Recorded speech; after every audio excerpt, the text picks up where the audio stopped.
guys, may hapon natong tanan guys. So padulong data dito sa kuan guys, sa eskwelahan. So magsundo na ta sa akong estudyante, grade 2. So guys, dili jud ay lalim man yung ilahan guys no. Kaya mao na gini ang atong daily routine no. Sundo hati ng atong ana.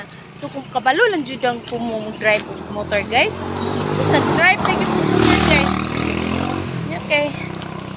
Ano lagi ning kuan guys. Wala pa tay budget or wala pa tay kay kapait sa motor. So, laban lang sa buhay.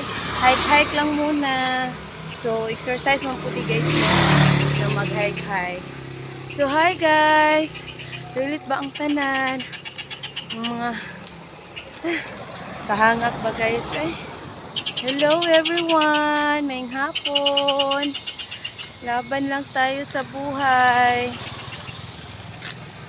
Sumana ko guys.